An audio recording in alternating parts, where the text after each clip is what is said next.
ఈ మాట అనంగానే నాకు ఆశ్చర్యం వేసింది, నిర్ఘాంతపోయాను. నేనే కాదు, రాష్ట్రంలో ప్రతి ఒక్కరూ కూడా నిర్ఘాంతపోయేటటువంటి అంశం ఇది. ఆయనకు కక్ష సాధింపు అసలు ఆయన లక్ష్యమే కాదు అనేటువంటి మాట. నాకు ఇక్కడ ఒక మాట గుర్తొచ్చింది. ఒక పాత సినిమాలో ఓ పాట, మళ్ళీ పవన్ కళ్యాణ్ గారి సినిమాలో కూడా ఖుషి అని కూడా దానిలో పెట్టినట్టున్నారు. ఆడువారి మాటలకు అర్థాలే వేరులే, అర్థాలే వేరులే అని ఇప్పుడు అనిపిస్తుంది నాకు. బాబు గారి మాటలకు అర్థాలే వేరులే, అర్థాలే వేరులే. అవునంటే కాదనిలే, కాదంటే అవుననిలే. చక్కగా సూట్ అయిపోద్ది దీనికి. చంద్రబాబు నాయుడు గారికి కక్ష లేదు అంటే కక్ష ఉంది అని అర్థం. చంద్రబాబు నాయుడు గారు నేను నిప్పు లాంటి మనిషిని అన్నాడు అనుకోండి, ఆయన పెద్ద తుప్పు లాంటి మనిషి అని అర్థం. నేను అసలు తప్పే చెయ్యను అన్నాడంటే నిత్యం తప్పులు చేస్తాడని అర్థం. నా అంత విశ్వసనీయత కలిగిన రాజకీయవేత్త ఈ దేశంలో లేడు అంటే అంత విశ్వాసఘాతకుడు ఈ రాజకీయాల్లో ఈ దేశంలో ఎవ్వడూ లేడు అని అర్థం. నేను అందరినీ విశ్వసిస్తాను అంటే ఎవరిని నిశ్వసించను అని అర్థం. నేను అక్రమాలు చెయ్యను అన్నాడా, రోజు అక్రమాలు చేస్తాడని అర్థం. నేను ఇదంతా ఎందుకు మీకు ప్రత్యేకంగా చెప్పాల్సిన అవసరం ఏముంది? చంద్రబాబు నాయుడు గారు ఉమ్మడి రాష్ట్రం అయిపోయిన తర్వాత, విడిపోయిన తర్వాత హైదరాబాద్లో ఒక ఎమ్మెల్సీని కొనడం కోసం డబ్బులు సరఫరా చేస్తూ లైవ్లో దొరికిపోయాడు. అవునా? నేనన్నా కల్పించానేది? అదే మా వాళ్ళు బ్రీఫ్డ్ మీ కేసులో అంత లైవ్లో దొరికిపోయినా కూడా నా అంత నిజాయితీ పరుడు ఎవడో లేడు నమ్మని అంటాడు. ఈ పత్రికలేమో వాళ్ళు చంద్రబాబు నాయుడు గారు అంత నిజాయితీ పరులు ఎవరు లేరండి, ఈ భారత రాజకీయాల్లో ఆయనంత స్వచ్ఛమైనటువంటి రాజకీయ నాయకుడు ఎవరు లేరు అని చెప్తాడు. మనం నమ్మాలి. అంత పెద్దగా లైవ్లో దొరికిపోయినా కూడా మహానుభావుడు భలే మేనేజ్ చేసుకుంటాడులే. చక్కగా వ్యవస్థలన్నిటినీ మేనేజ్ చేసుకుని తప్పుకుని బయటికి రాగలిగినటువంటి, ఎన్ని ఘోరాల నుంచి అయినా తప్పుకుని రాగలిగినటువంటి గొప్ప వ్యక్తి చంద్రబాబు నాయుడు గారు. నేను మీ అందరికీ గుర్తు చేస్తా, చంద్రబాబు నాయుడు గారు ఎన్నికలకు ముందు మా మీద ఎన్ని అపవాదులు వేశాడండి. 14 లక్షల కోట్ల రూపాయలు అప్పు చేసింది రాష్ట్ర ప్రభుత్వం మామూలు జగన్మోహన్ రెడ్డి గారి ప్రభుత్వాన్ని. చివరికి ఎంతయ్యా అప్పు చేసింది అంటే కేవలం 6,44,531 కోట్లే తేలింది. 14 లక్షలు ఎక్కడదా, 6,46,000 కోట్లు ఎక్కడ? చూడండి, డబుల్ కన్నా ఎక్కువ చెప్పేశాడు. అబద్ధాలు చెప్పడంలో మొత్తం భారతదేశ రాజకీయాల్లో ఇంత గొప్ప వ్యక్తి మరొకరు లేరు అని చెప్పవలసినటువంటి అవసరం ఉంటుందని మనం చేస్తున్నాం. అంతేకాదు, ల్యాండ్ టైటిలింగ్ యాక్ట్ రాగానే రద్దు చేస్తామన్నాడు, రద్దు చేశాడు. కానీ దానిలో ఉన్న విషయాలన్నీ కూడా ఇవాళ మోస్తున్నటువంటి విషయం మీరు గుర్తు చేస్తూ ఉన్నాను. అంతేకాదు, ప్రభుత్వ భవనాలకు 4,000 కోట్లు ఖర్చు పెట్టింది ఈ ప్రభుత్వం అని మమ్మల్ని అన్నాడు. ఏం జరిగిందండి? 100 కోట్లు లెక్క చెప్పాడు మొన్న. అంతేకాదు, ఇంత అప్పులు చేసి ఈ రాష్ట్రాన్ని శ్రీలంకగా చేస్తున్నారు అన్నారు. వాళ్ళు చంద్రబాబు నాయుడు గారు వచ్చేప్పటికి ఎంత చేశాడు? ఎన్ని లక్షలు వేసాయండి? 1,09,000 కోట్ల రూపాయలు ఈ రోజుకి అప్పు చేసినటువంటి ఘనుడు నారా చంద్రబాబు నాయుడు గారు. అసలు విశ్వసనీయత గురించి మాట్లాడే హక్కు నారా చంద్రబాబు నాయుడు గారికి లేదు అని ఈ సందర్భంగా నేను చెప్తూ ఉన్నా. మీరు చూశారు, 4 సార్లు ముఖ్యమంత్రి అయ్యాడు. ఒకసారి కాదు, 4 సార్లు అయ్యాడు. అదృష్టం మహానుభావుడు, కొన్ని పరిస్థితుల వల్ల 4 సార్లు ముఖ్యమంత్రి అయ్యాడు. ఏ రోజునైనా ఈ 4 సార్లు కూడా ఇచ్చిన హామీని నెరవేర్చినటువంటి సందర్భం ఉందా? ఒక్కరోజు కూడా ఏదైతే మేనిఫెస్టోలో పెట్టాడో ఆ మేనిఫెస్టోలో పెట్టినటువంటి అంశాలను పూర్తిగా కానీ సగం కానీ పావు వంతు కానీ ఆచరించినటువంటి విశ్వాసఘాతకుడు నారా చంద్రబాబు నాయుడు గారు. ఇవాళ ఆయన ఇవన్నీ చెప్తా ఉన్నాడు. కక్ష సాధింపులు అసలు నా లక్ష్యమే కదండి. జగన్పై చర్య తీసుకోవడానికి సిక్కి ఒప్పందం లడ్డూలాగా దొరికిందంట. లడ్డూలాగా దొరికితే అసలు తినకుండా ఉంటావు నువ్వు. ఆ లడ్డు పుచ్చిపోయినా తింటావు, ఏ లడ్డు అయినా తింటావు, కానీ అది తిన్నావా, నీ గొంతు పట్టుకుంటుంది, దీనిలో ఏమీ లేదు అనే విషయం తెలిసిన తర్వాత ఏమీ చేయలేని ఒక స్థితిలోకి నువ్వు ఉన్నావు. ఇవాళ నేను చూసా, ఇంతకుముందే వచ్చే ముందు ఆదాని మీద యాక్షన్ తీసుకోడంట, అక్కడ తేలితే కానీ ఇక్కడ నిల్చుకోనని చక్కగా తప్పుకున్నాడు. దానిలో ఏమీ లేదనే అంశం చాలా స్పష్టంగా అర్థమవుతా ఉన్నది ఈ రాష్ట్రంలో, దేశంలో, ప్రజానీకానికని మనం చేస్తున్నా. కక్ష సాధింపులు ఏమి లేవండి. చంద్రబాబు నాయుడు గారు మీరు ఏం చేశారండి? మొట్టమొదటి రాగానే వైఎస్ఆర్ కాంగ్రెస్ పార్టీ ఆఫీసులు మొత్తానికి నోటీసులు ఇచ్చారు. సరే, నోటీసులు ఇస్తే మేము తేల్చుకుంటాం కోర్టుల్లో.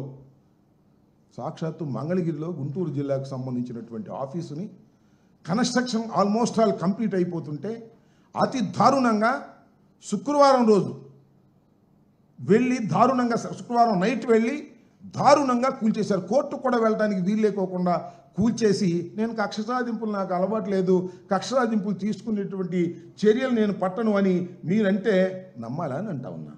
అంతేకాదు, కనీ విని ఎరుగని రీతిలో అంబేద్కర్ గారి విగ్రహాన్ని వైఎస్ఆర్ కాంగ్రెస్ పార్టీ అధికారంలో ఉన్నప్పుడు విజయవాడ నడిబొడ్డులో సుమారుగా 250 కోట్ల రూపాయలు వెచ్చించి అద్భుతమైనటువంటి ఒక అంబేద్కర్ విగ్రహాన్ని అక్కడ ఆవిష్కరించడం జరిగింది. ఆవిష్కరించింది వైఎస్ఆర్ కాంగ్రెస్ పార్టీ. జగన్మోహన్ రెడ్డి గారు ఆవిష్కర్త జగన్మోహన్ రెడ్డి అని పేరు వేసుకున్నారండి. ముఖ్యమంత్రిగా ఉన్నప్పుడు లైట్లన్నీ ఆర్పేసి రాత్రిపూట వెళ్ళి ఆ పేరుని కొట్టేసి అక్కడ విధ్వంసం చేసినటువంటి మీరు మేము కక్షాదింపులు చేయవండి అంటే నమ్మడానికి ఎవరున్నారంటున్నా. అన్ని దుర్మార్గమైనటువంటి కక్ష సాధింపుల చర్యతోనే ఈ 6 మాసాలు ప్రయత్నం చేస్తున్నారు మీరు. మే 4వ తారీఖున అనుకుంటా అధికారంలోకి వచ్చింది. ఆ రోజు నుంచి ఈ రోజు వరకు కక్ష సాధింపులు తప్ప అభివృద్ధి లేదు, సంక్షేమము లేదు. టోటల్గా కక్ష సాధింపులే. ఇళ్ళ మీద దాడులు చేశారు, హత్యలు చేశారు, అఘాయిత్యాలు చేశారు, ప్రాపర్టీస్ ధ్వంసం చేశారు, ఊళ్ళు ఖాళీ చేసి వైఎస్ఆర్ కాంగ్రెస్ పార్టీ కార్యకర్తలు వేరే గ్రామాలకు వెళ్ళి బ్రతకవలసినటువంటి పరిస్థితి వాళ్ళ రాష్ట్రంలో ఏర్పడింది. ఇది కక్ష సాధింపు కాదా అంటున్నా. ఈ రోజు కూడా నేను మనవి చేస్తున్నా. ఈ రోజు కూడా కొన్ని గ్రామాల్లో, పల్నాడులో కానీ రాయలసీమలో కానీ ఈ రోజు కూడా కొంతమంది రాక ఇతర ప్రాంతాల్లో నివసిస్తున్నటువంటి ఒక దౌర్భాగ్యమైనటువంటి పరిస్థితిని కల్పించింది మీ ప్రభుత్వం కాదా, మీరు కాదా నారా చంద్రబాబు నాయుడు గారు అని ఈ సందర్భంగా నేను చెప్పదలుచుకున్నా. అంతేకాదు, ఇప్పుడన్నా చూసామండి ఐపీఎస్ ఆఫీసర్లు ఎవరు వీళ్ళందరూ చంద్రబాబు నాయుడు గారిని అరెస్ట్ చేసినప్పుడు ప్రభుత్వానికి సహకరించారనే ఒక డౌట్ ఉంటే దాని మీద యాక్షన్ తీసుకో, తప్పలేదు. వేరే ఏదో బాంబే నటి పేరు మీద ఒక కేసును తోడి దానిలో 3 ఐపీఎస్ ఆఫీసర్ని సస్పెండ్ చేశారు. కొంతమంది ఐపీఎస్ ఆఫీసర్లని అరెస్ట్ చేశారు. వారికి పోస్టింగులు లేవు. సస్పెండ్ అయిన వాళ్ళు కాదు, సస్పెండ్ కాని వారికి కూడా ఇంతవరకు పోస్టింగ్లు ఇవ్వాల.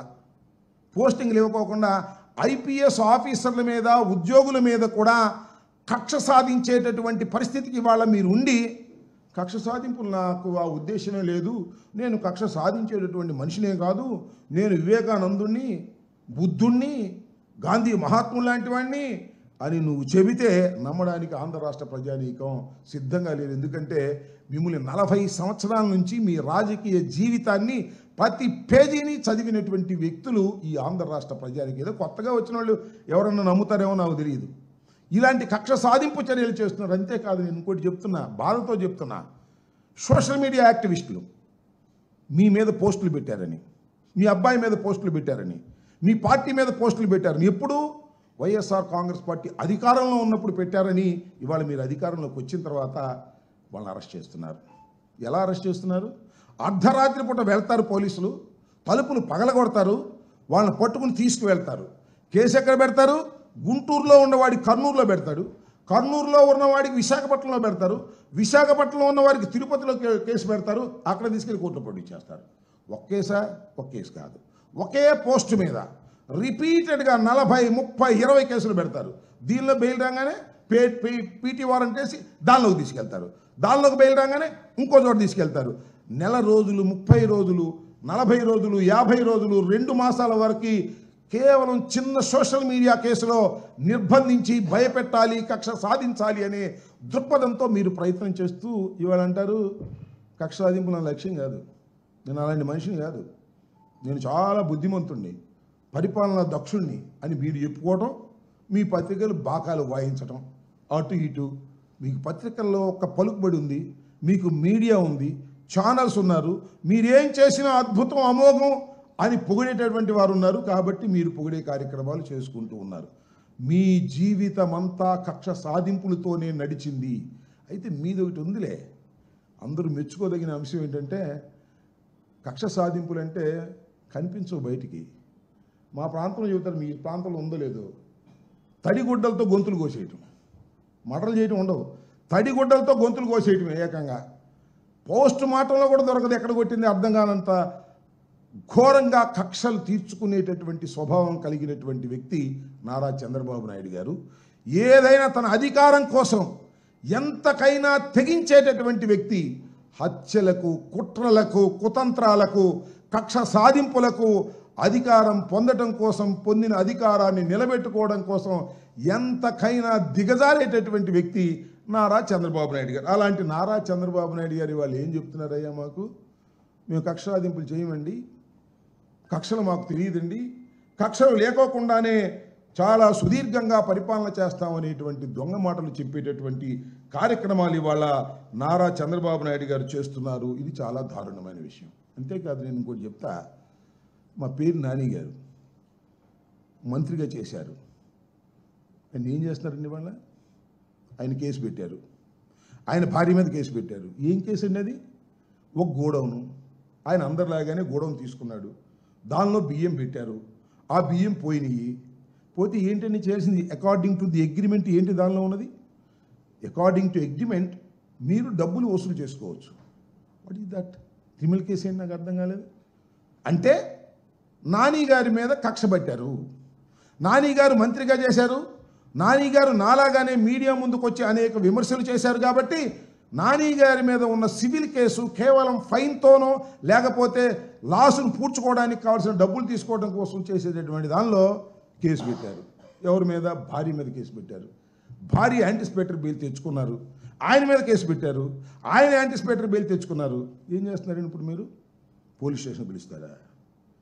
ఒక మహిళని, ఒక కేవలం రాజకీయాలకు సంబంధం లేనటువంటి ఒక సోదరీమణిని, కాపు సోదరీమణిని మీరు పోలీస్ స్టేషన్కి పిలిచి అక్కడ కూర్చోబెట్టి కింద పైన ప్రశ్నలు, గందరగోళాలు చేయటం, మానసికంగా హింసించడం, ఇది కక్ష సాధింపు చర్య కాదే?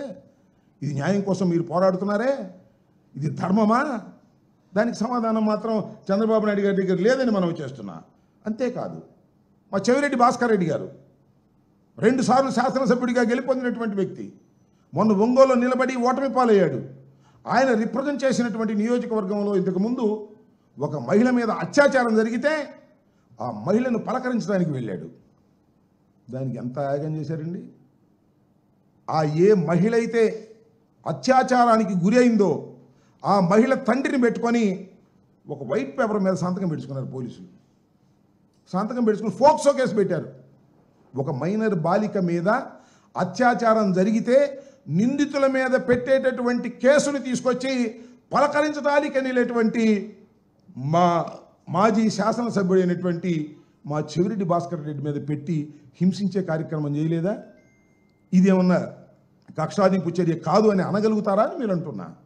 ఇలాంటి మా నాయకుల మీద, ప్రతి వ్యక్తి మీద కేసులు పెట్టి అన్యాయమైన కేసులు, అక్రమమైన కేసులు, చట్టంలో నిలబడినటువంటి కేసులు పెట్టి మీరు వేధిస్తూ మమ్మల్ని భయపెట్టాలని ప్రయత్నం చేస్తున్నారు. మీ కక్ష సాధింపులకు వెరిచేటటువంటి వ్యక్తులం కాదనే విషయాన్ని కూడా మీరు దయచేసి గుర్తుపెట్టుకోమని మనవి చేస్తున్నాం. మీరు ఎన్ని కుట్రలు, ఎన్ని కుతంత్రాలు చేసినా రాటు తేలి ముందుకు వెళ్ళడానికే ప్రయత్నం చేస్తాము తప్ప పారిపోయే ప్రశ్న ఉండదని కూడా ఈ సందర్భంగా మనవి చేస్తున్నా. చివరికి పోలీసు వారు కూడా డివైడ్ చేసి పారేశారు. జగన్మోహన్ రెడ్డి గారి టైంలో పనిచేసినటువంటి పోలీస్ ఆఫీసర్లందరినీ హింసించటం, వారిని హెరాస్ చేయటం, వారికి కావాల్సినటువంటి వారికి మంచి పోస్టింగ్లు ఇవ్వటం, వారి చేత ఏ పనైనా అడ్డగోలుగా చేయించుకునేటటువంటి కార్యక్రమాలు చేస్తున్నటువంటి దారుణాలు వాళ్ళ రాష్ట్రంలో కనిపిస్తున్నాయి. చివరికి ఎంత దారుణం అంటే, గన్మెన్లు ఉంటారు కదా, వైఎస్ఆర్ కాంగ్రెస్ పార్టీ అధికారంలో ఉన్నప్పుడు ఎమ్మెల్యేల దగ్గర పనిచేసే గన్మెన్లు ఉంటారు, మినిస్టర్ల దగ్గర పనిచేసే గన్మెన్లు ఉంటారు, వాళ్ళందరికీ కూడా సరైన పోస్టింగ్లు ఇవ్వరు, ఎక్కడో దూరంగా పడేస్తారు. ఈ విధంగా ప్రతి క్షణము చంద్రబాబు నాయుడు గారు అధికారంలోకి వచ్చిన దగ్గర నుంచి అధికారంలోకి రాకముందే అంటే 4వ తారీఖున ఎన్నికల రిజల్ట్స్ వచ్చిన దగ్గర నుంచి ఈ క్షణం వరకు కక్ష సాధింపు తప్ప మరొకటి లేదు. నాకు తెలియకూడతానండి, చాలా పుస్తకాలు చూసాం. ఈ రెడ్ బుక్ ఎక్కడి నుంచి వచ్చింది? కక్ష సాధింపు కాదా ఈ రెడ్ బుక్? రెడ్ బుక్లో పేర్లు రాయటం, ఆ రెడ్ బుక్లో పేర్లందరినీ కూడా తీసుకోవటం, వారి మీద తప్పుడు కేసులు పెట్టడం, వారి మీద సివిల్ కేసులు పెట్టడం, సివిల్ కేసుల్లో కూడా పోలీసులు ఇంటర్ఫీర్ కావటం, పోలీస్ వ్యవస్థనంతా కూడా తన జేబు సంస్థలాగా ఉపయోగించుకునేటటువంటి పరిస్థితికి చంద్రబాబు నాయుడు గారు వచ్చి ఇవాళ కక్ష సాధించేటటువంటి కార్యక్రమాలు చేస్తున్నారు. పోవడం, మా పార్టీలో చేరతానంటే నీ మీద కేసు లేదు, మా పార్టీలో చేరకపోతే నీ మీద కేసు పెడతాం అని చెప్పి కూడా కొంతమందిని జనసేనలోకి, కొంతమందిని తెలుగుదేశంలోకి తీసుకునేటటువంటి పరిస్థితి చేస్తూ ఇవాళ చంద్రబాబు నాయుడు గారు కక్ష సాధింపును నా లక్ష్యం కాదు, మరి ఈయన జగన్పై చర్యలకు సిక్కి ఒప్పందం లడ్డూలాగా దొరికింది అని. జగన్ గారి మీద యాక్షన్ తీసుకోదలుచుకుంటే నీకు సిగి ఒప్పందం అనేది లడ్డూలాగా దొరికితే ఎందుకు యాక్షన్ తీసుకోవట్లేదు చెప్పు, నాకు అర్థం కాలేదు. అంటే దానిలో ఏమీ పస లేదు. ఇవాళే చెప్పాడు, నేను ఎక్కడో ఇంతకు ముందే వచ్చేటప్పుడు చూసా, ఆదాని మీద యాక్షన్ తీసుకునే ప్రశ్న లేదు అన్నారు. ఆదానితో అగ్రిమెంట్ అయిన దాన్ని మీరు అది తప్పుడు అగ్రిమెంటు, లంచాలు తీసుకున్న అగ్రిమెంటు అని అయితే ఎందుకు మీరు రద్దు చేయరంటే రద్దు చేయడానికి వీలు లేదు అంటున్నారు. అంటే ఒక నాటకం ఆడేటటువంటి పరిస్థితి మీరు చేస్తున్నారు. 6 మాసాల్లోనే మీరు కక్ష సాధింపులు తప్ప అభివృద్ధి లేదు, కక్ష సాధింపులు తప్ప సంక్షేమం లేదు అని ప్రజలు గమనించారు. కేవలం పేపర్లో చూస్తే మాత్రం మీరు చూస్తుంటారు కదా, పోలవరం పరిగెడుతుందంట, ఎక్కడ పరిగెడుతుందో నాకు అర్థం కాల. అమరావతి అమెరికా అయిపోతుందంట, ఎక్కడైపోతుందో నాకు అర్థం కాల. రోడ్లన్నీ బ్రహ్మాండంగా వేసేస్తారంట, ఎక్కడో నాకు అర్థం కాల. పేపర్లో చూస్తే మాత్రం అభివృద్ధి అద్భుతంగా జరిగిపోతున్నట్టు ఉంటుంది. ఒక్క సంక్షేమ కార్యక్రమాన్ని కూడా అమలు చేయనటువంటి విశ్వాసఘాతకుడు నారా చంద్రబాబు నాయుడు గారు. మొన్న ఇక్కడ చెబుతున్నాడండి, సూపర్ 6 అంట, సూపర్గా అయిందంట. సూపర్ 6 అట్టర్ ఫ్లాప్ అయింది, బ్రహ్మాండంగా సూపర్ 6 సక్సెస్ అయిందని చెప్పేసి చెప్పుకుని డబ్బా కొట్టుకునేటువంటి కార్యక్రమం చేస్తున్నాడు. నేను చెప్పదలుచుకున్నది ఒకటే, నారా చంద్రబాబు నాయుడు గారికి భజన చేసే పత్రికలు నారా చంద్రబాబు నాయుడు గారు చాలా గొప్పవాడనేటువంటి ప్రయత్నాలు చేస్తున్నాయి తప్ప, నారా చంద్రబాబు నాయుడు గారు అధికారంలోకి వచ్చిన తర్వాత ఆయన ఏకైక పుత్రుడు పని డబ్బు సంపాదించుకోవడం, వైఎస్ఆర్ కాంగ్రెస్ పార్టీ కార్యకర్తల మీద, నాయకుల మీద కేసులు పెట్టి వారిని కక్ష సాధించేటటువంటి ధోరణితోనే ఇవాళ పనిచేస్తున్నారు. ఇలాంటి అద్భుతమైన అబద్ధాల ఆటంలో చంద్రబాబు నాయుడు గారిని మించినటువంటి వ్యక్తి లేడు. ఒక మాటలో చెప్పాలంటే అబద్ధాలన్నీ ఆయన జీవితంలో లెక్కేస్తే గిన్నీస్ బుక్ రికార్డులోకి వెళ్ళేటటువంటి అవకాశం ఉంటుంది. అంత అబద్ధాల కోరు, విశ్వాసఘాతకుడు, విలువల లేని వ్యక్తి, తడిగుడ్డలతో గొంతులు కోసేటటువంటి వ్యక్తి, కక్ష సాధింపులు, అధికారం కోసం ఎంతకైనా దిగజారేటటువంటి వ్యక్తి నారా చంద్రబాబు నాయుడు గారు చెప్పేటటువంటి నంగనాచి కబుర్లు ఎవ్వరూ నమ్మడానికి సిద్ధంగా లేరని ఈ సందర్భంగా నేను చెప్పదలుచుకున్నాను. ఓకే, ఆధారాలు ఉన్నాయో లేదో నాకు అదేదే నిన్నేదో ఏడీఆర్ అంట, ఏడీఆర్ఏగా అనే ఒక సంస్థ ఒక రిపోర్ట్ ఇచ్చింది. ఈ దేశంలో నారా చంద్రబాబు నాయుడు గారిని మించినంత ధనవంతుడైన సీఎం ఎవరూ లేరని, అది నాకు ఒక ఆధారం. 2 ఎకరాలతో ప్రారంభించబడిన ఆయన జీవితం ఇవాళ లక్షల కోట్లతో జరుపుతున్నటువంటి వ్యవహారం. ఇందాక చూసా, స్పెషల్ ఫ్లైట్లో వచ్చాయంట లోకేష్, మరి ఎవరి డబ్బులు నాకు అర్థం కాల, ప్రభుత్వ డబ్బులు ఎవరు ఢిల్లీ నుంచి స్పెషల్ ఫ్లైట్లో వచ్చాయంట. అక్కడ పవన్ కళ్యాణ్ గారు ఎదురెళ్ళి సెకండ్ ఇచ్చాయంట. ఇందాక పత్రికలో చూశాను నేను ఫోటో, ఎయిర్పోర్ట్లో స్పెషల్ ఫ్లైట్లో వచ్చాను ఢిల్లీ నుంచి. మరి ప్రభుత్వ సొమ్ము మరి ఆయన సొమ్ము నాకు తెలియదు. నేనేది ఏంటంటే ఆధారాలు ఏమన్నా ఉంటే అవన్నీ తర్వాత చూసుకుందాం. నేను ఒక స్పష్టమైన ఆరోపణ చేస్తున్నాను. దానికి నిన్నగాక మొన్నే ఆ ఏడీఆర్ అనేటువంటి సంస్థ నారా చంద్రబాబు నాయుడు గారు ఈ దేశంలోని అత్యంత ధనవంతుడైనటువంటి ముఖ్యమంత్రి, అందరు ముఖ్యమంత్రులు విలువ కలిస్తే ఆయనకు సమానం అన్నట్టుగా రాశారు. ఇది అందరూ మనం చూసాం. ధనార్జన, నేను ఒక మాట చెప్తానండి, మీరు అడిగారు కాబట్టి, అసలు భారతదేశంలో ఆంధ్రప్రదేశ్లో ఉన్నంత కాస్ట్లీ ఎలక్షన్స్ ఎక్కడా లేవు. మనందరికీ తెలుసుగా, కాస్ట్లీ ఎలక్షన్స్ కారణం ఎవరో తెలుసా? సాక్షాత్తు ఈ అబద్ధాల కోరు తడిగుడ్డలతో గొంతులు కోసేటటువంటి చంద్రబాబు నాయుడు గారే దానికి కారణం. ఎక్కడా లేవు. కర్ణాటకలో లేదు, తమిళనాడులో లేదు, ఒరిస్సాలో లేదు, ఆంధ్రప్రదేశ్లో ఎక్కడ లేదు కాస్ట్ ఎలక్షన్. కేవలం చంద్రబాబు నాయుడు గారు అధికారం నిలబెట్టుకోవడం కోసం నోట్లతో రాజకీయం చేసినటువంటి దుర్మార్గమైనటువంటి రాజకీయవేత్త నారా చంద్రబాబు నాయుడు గారు. ఎన్టీ రామారావు గారు ముఖ్యమంత్రిగా ఉన్నప్పటి నుంచి నేను రాజకీయాలు చూస్తున్నా. ఎన్టీ రామారావు గారు ఓటమి పాలైనప్పుడు, మరి చెన్నారెడ్డి గారు అధికారంలోకి వచ్చినప్పుడు నేను తొలిసారిగా ఎమ్మెల్యేనయ్యా. ఆ రోజుకి ఈ రోజుకి లెక్కలు చెప్పకూడదు, కానీ ఎంత వ్యత్యాసం అండి ఎన్నికల ఖర్చులు. దీనికి కారణం మధ్యలో చంద్రబాబే కదా, ఇంకెవరు ఉన్నారా?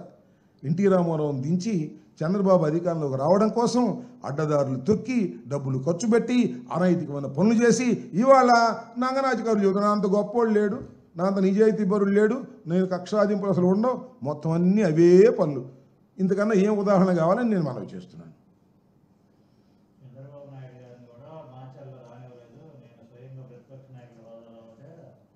That is the law.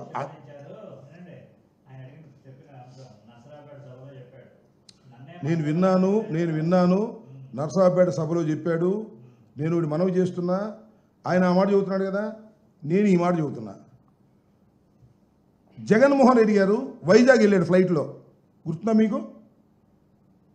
ఏది కొవ్వొత్తుల ర్యాలీ కోసం వెళ్తే నువ్వు ఎలా చేసావా? అక్కడి నుంచి ఎయిర్పోర్ట్ నుంచి వెనక్కి పంపించావు కదా, దానికి ఏం సమాధానం చెబుతావు? పోలీస్ వ్యవస్థ ఒక లా అండ్ ఆర్డర్ వచ్చినప్పుడు కొన్ని యాక్షన్ తీసుకుంటారు. దానివల్ల ఇవాళ అన్నీ చెప్పి నేను ఇవాళ జగన్మోహన్ రెడ్డి అరెస్ట్ చేయదలుచుకుంటే 5 నిమిషాలు అరెస్ట్ చేస్తాను, ఇట్లాంటి ఊరికి సొల్లు కబుర్లు ఎందుకు చెప్తావు నాకు అర్థం కాలేదు. అంతేకాదు నువ్వు అడిగా కాబట్టి ఇంకోటి చెబుతున్నా. ఏమండి, ఆ గౌతరచన గారి విగ్రహం ఓపెనింగ్కి వెళ్ళారు, గౌడ సామాజిక వర్గం అందరూ వెళ్ళారు. వాడిని ఎందుకు రానిచ్చావు, వీడిని ఎందుకు రానిచ్చావు అని వాళ్ళని ఇష్టం వచ్చినట్టు మాట్లాడారు కదా మీ తెలుగుదేశంలో ఉన్నటువంటి గౌడ సోదరుని. ఈ సాంప్రదాయం ఎప్పుడన్నా ఉందా? ఇది కక్షాదింపు కాదా? లోకేష్ గారు కోపం వచ్చేసిందండి రమేష్ను పిలిస్తే, మీరు క్షమాపణ చెప్పమంటే పాప వంగి సమాధులు చెప్పారు. ఆ గౌతరచన గారి మనవరాలు పార్థసారథి గారు, శివాజీ గారి కూతురు ఎన్నిసార్లు చెప్పారండి క్షమాపణలు టీవీల్లో, యూట్యూబుల్లో, అయినా కక్ష తీరలా. ఇంకా లోకేష్ గారు శాంతించలేదని చెప్పేసి ఆయన ఎవరో విజయవాడలో ఉంటాడు ఒక ఆయన, మాజీ ఎమ్మెల్సీ గారు బుద్ధ వెంకన్న గారు, ప్రెస్ మీట్ పెట్టి ఎన్ని తిట్టాడండి నాకు అర్థం కాలేదు. ఏమన్నా నాకు తెలియగలుగుతానండి. పెళ్ళికి వెళ్తాం, తెలుగుదేశం వాళ్ళు కూడా వస్తారు, లేదు ఒక విగ్రహావిష్కరణ వెళ్దాం, రంగా గారి విగ్రహావిష్కరణ వెళ్తామండి, వంగవీటి మోహన్ రంగా గారి విగ్రహావిష్కరణకి తెలుగుదేశం వాళ్ళు వస్తారు, కాపులు కాంగ్రెస్ వాళ్ళు వస్తారు, వైసీపీ వాళ్ళు వస్తారు. ఈ ఊరుకోరా? ఏంది ఇది కక్షాదింపులు కాదా? దీనికి సమాధానం చెప్పమండి చంద్రబాబు నాయుడు గారిని. కక్షలే తెలియని మహానుభావుడు, చెప్పమను, చెప్పలేడు దానికి. ఇలా చంద్రబాబు నాయుడు గారు నేను మొదట చెప్పినట్టుగా ఆయన మాట్లాడటానికి చేతలకి చాలా వ్యత్యాసం ఉందనే విషయాన్ని దయచేసి గమనించాలి. అధికారంలో ఉన్నప్పుడు మాత్రం చాలా నీతి వాక్యాలు గుర్తొస్తాయి.